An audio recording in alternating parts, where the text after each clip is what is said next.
নমস্কার বন্ধুরা, আমার ছোট ইউটিউব চ্যানেল আরডিলিজিকে তোমাদের সবাইকে স্বাগত। আশা করি সবাই ভালো আছো। আজকে আমি তোমাদের প্রোভাইড করবো জিওগ্রাফি অফ ইন্ডিয়ার সিলেক্টেড ইম্পর্টেন্ট কিছু কারেন্ট অ্যাফেয়ার্স।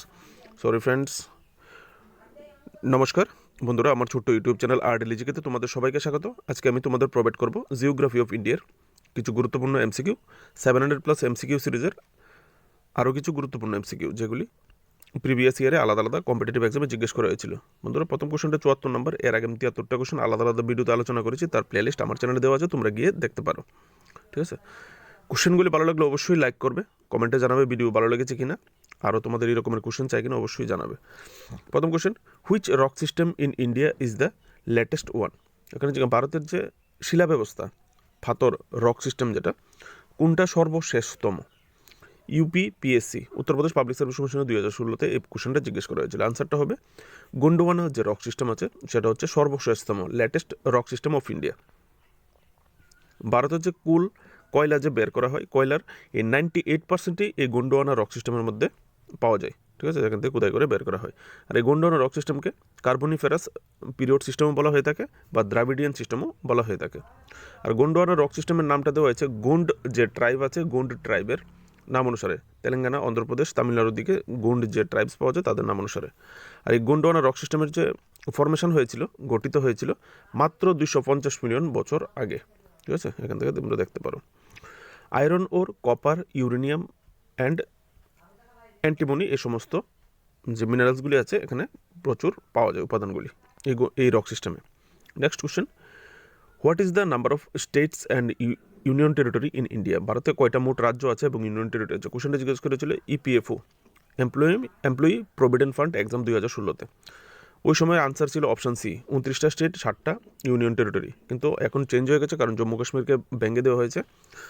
তো এখানে আনসার হবে অপশান বি, 28টা রাজ্য এবং 8টা ইউনিয়ন টেরিটরি। এখনকার হিসাবে উত্তরটা রেখেছি। ঠিক আছে, এখান থেকে তোমরা দেখতে পারো স্টেটসগুলি কী কী আছে, তোমরা এখান থেকে চাইলে স্টপ করে দেখে নিও। আর 8টা ইউনিয়ন টেরিটরি বিশেষ করে এগুলি একটু মনে রাখা দরকার, কারণ ইউনিয়ন টেরিটরির দিকে নজর খুবই কম যায়, তাহলে এগুলি তোমরা একটু দেখে রাখবে।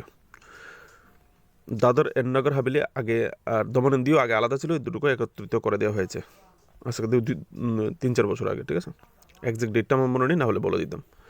76, which of the following states has been newly formed? Bihar public service কমিশনের 2016-তে জিজ্ঞেস করা হয়েছিল কোন স্টেটটা নতুন তৈরি হয়েছে, কারণ ওই সময় তেলেঙ্গানা 2014-তে গঠিত হয়েছিল অন্ধ্রপ্রদেশ থেকে ব্যাংকে, যে কারণে কোশ্চেনটা রাখা হয়েছিল। ঠিক আছে, এ হচ্ছে আনসার, নিউলি ফর্ম ওই সময়। ঠিক আছে, আর এখন যদি জিজ্ঞেস করে লাস্ট কোন স্টেটটা হয়েছে ত্রিপুরা, জিজ্ঞেস করতে পারে, নিউলি আর জিজ্ঞেস করবে না। Next question, which of the following longitudes known as standard meridian of India? Bihar state service selection কমিশনের 2016-তে জিজ্ঞেস করা হয়েছিল কোশ্চেনটা, কোন দ্রাঘিমাংশ ভারতের স্ট্যান্ডার্ড মেরিডিয়ান, মানে ইন্ডিয়ান স্ট্যান্ডার্ড মেরিডিয়ান? যে আনসারটা হচ্ছে অপশান সি, 82° 30 ইঞ্চ ইস্ট ই। এটা হচ্ছে ইন্ডিয়ার স্ট্যান্ডার্ড মেরিডিয়ান। এখান থেকেই আমাদের ঘড়ির টাইম নেওয়া হয়, এই দ্রাঘিমাংশ থেকেই। ঠিক আছে, এখান থেকে তোমরা দেখতে পারো ডিটেলসটা। আর এই দ্রাঘিমাংশটা একদম ভারতের মাঝখান দিয়ে গেছে। তো কোথায় দিয়ে গেছে? পাসেস থ্রু দ্য রাফলি through the middle of India, passes through the Mirzapur in Uttar Pradesh. আমরা যে ইন্ডিয়ার স্ট্যান্ডার্ড, আমাদের যে হাতের অ্যান্ড ওয়াচের যে ঘড়ির টাইমটা নেই, সেটা এই মির্জাপুর যে আহমেদাবাদ আছে, ক্লক আছে, সেই ক্লক থেকেই এই টাইমটা নেওয়া। ঠিক আছে, তো এবার ত্রিপুরা পুলিশের ইন্টারভিউতে এই কোশ্চেনটা করা হয়েছিল যে আমাদের হাতের যে হ্যান্ড ওয়াচের টাইমটা, ইন্ডিয়ার যে সময়টা কোথায় থেকে নেওয়া হয়। ঠিক আছে, I am very very sorry বন্ধুরা, আমি এখানে আহমেদাবাদ বলে দিয়েছিলাম, এটা এলাহাবাদ হবে। ঠিক আছে, এক্সট্রিমলি সরি। তো এলাহাবাদ উত্তরপ্রদেশ থেকে নেওয়া, ভুলে আমি আহমেদাবাদ আর এলাহাবাদের মধ্যে গুলিয়ে ফেলেছিলাম। ঠিক আছে, তার জন্য সরি। 78 নম্বর কোশ্চেনটা হচ্ছে, Pir Panjal range in the Himalayas is a part of? যে হিমালয়া পর্বতের যে পীরপাঞ্জল রেঞ্জ আছে, পর্বত রেঞ্জ যেটার নাম পীরপাঞ্জল, সেই রেঞ্জটা কোন, এখানে 4টা অপশন দেওয়া আছে, সেটা কীরকম বা কোথাকার পার্ট অফ দ্য হিমালয়ের কোন part? Combined defence service exam 2016-তে জিজ্ঞেস করা হয়েছিল। আনসারটা হবে লেজার হিমালয়া, মানে নিচের দিকে, হিমালয়ের নিচের দিকের ঢালুর দিকের একটা অংশ হচ্ছে পীরপাঞ্জল।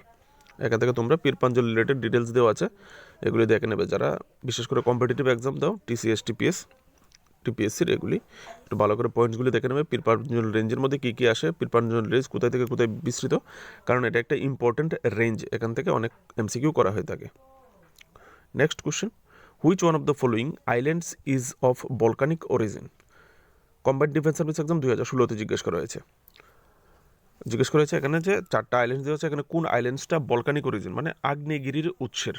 আনসারটা হবে আন্দামান এবং Nicobar island.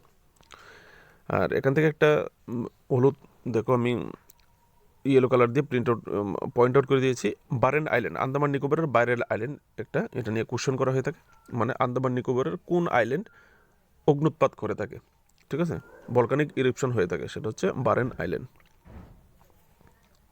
Next question, at which of the following hills the eastern Ghats join the western Ghats? Bihar public service commission 2017-তে জিজ্ঞেস করেছিল। এখানে জিজ্ঞেস করেছে পশ্চিমঘাট পর্বতমালা এবং পূর্বঘাট পর্বতমালাকে কোন পাহাড় যুক্ত করে, জয়েন করে? আনসারটা হবে নীলগিরি পর্বত, নীলগিরি হিলস। এখান থেকে তোমরা পিকচারটা দেখতে পারো, দেখো ডান দিকে হচ্ছে মোবাইলে যদি হাতে নিয়ে দেখো, ডান দিকে হচ্ছে ইস্টার্ন ঘাট আর বাম দিকে হচ্ছে ওয়েস্টার্ন ঘাট, এই দুটোকে উপরে দেখতে পারো, নীলগিরি হিলস যুক্ত করে, ঠিক আছে। Next question, last question, what is the difference between IST and GMT? IST mean Indian standard time and GMT means Greenwich mean time.